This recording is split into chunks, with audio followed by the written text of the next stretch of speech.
Hi again. Okay, we will continue our problem solving session today with problems number 4, 5, and 6. Uh, let's start with the first problem. Okay, question number 4.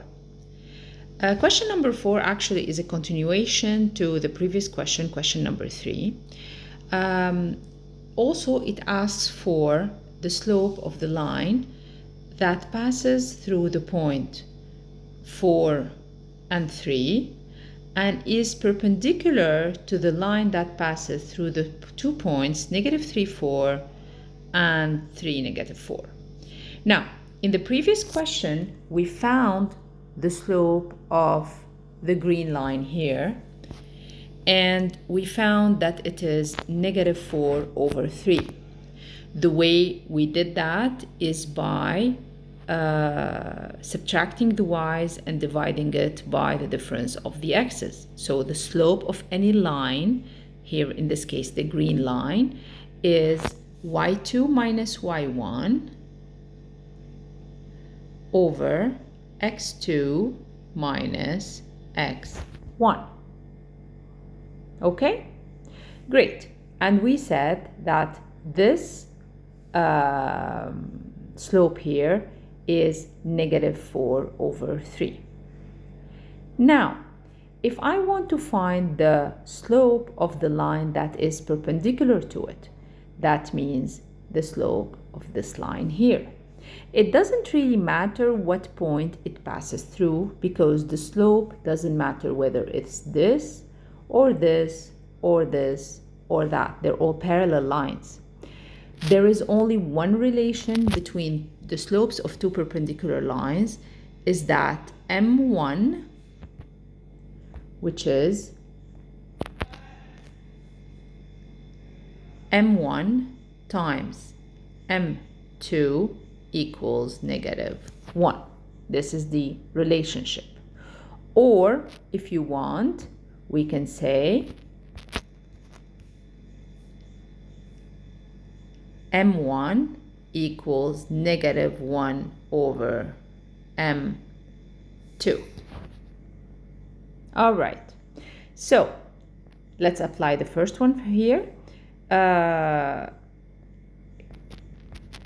In this case here, I have multiplied the first slope, which is -4/3, multiplied it by the second slope, which is m, and the result is -1. By solving this equation, you will see that the slope of the perpendicular line is 3/4, and this leaves us with option C.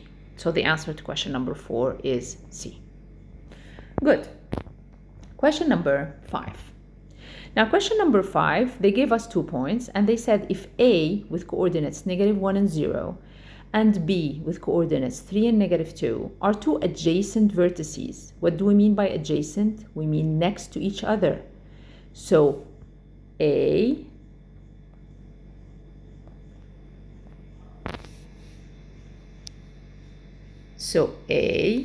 and B, they are two adjacent vertices. What is the area of the square?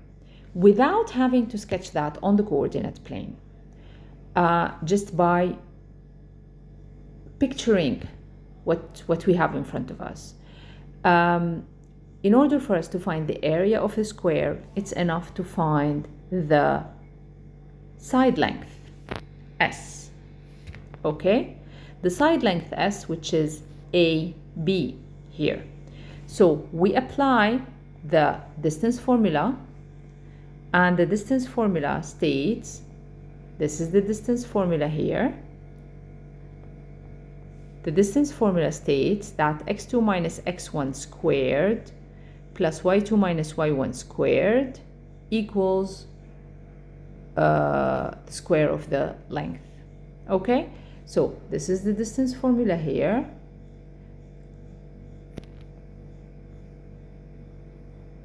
And we found that the distance between the 2 points is the square root of 20. Therefore, we know that the side, the area of a square is side squared. Therefore, the area of the square is square root of 20 squared, which is 20. Okay? And our answer is 20. Next question. Problem number 6, page 138. Now, question 6 and 7, they refer to the same circle. Question number 7 will be in the next presentation. Question number 6 and 7, they refer to the same circle in which we've specified 2 points at the end of one diameter. The 2 points are A, -1, 0, and B, 3, -2. And these are the endpoints of a diameter. And the question, what is the area of a circle O? Now, we do know that the area of the circle is pi r squared.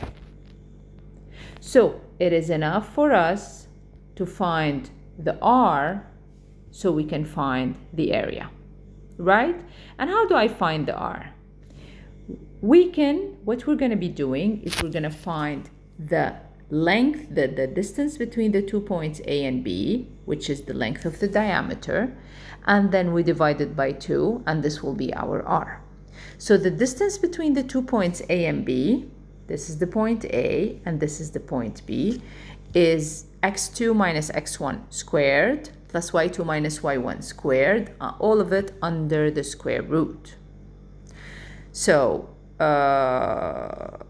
we found the square root, which is, we found the diameter, which is square root of 20. This is the diameter, square root of 20. And the r is going to be square root of 20 divided by 2. Here, I'm going to apply the formula that I just gave you at the beginning of this problem. The area is pi r squared, which is pi times the square root of 20 over 2 squared. And my answer is 5 pi. This is the area. And hence, my answer is B. Hope that was clear.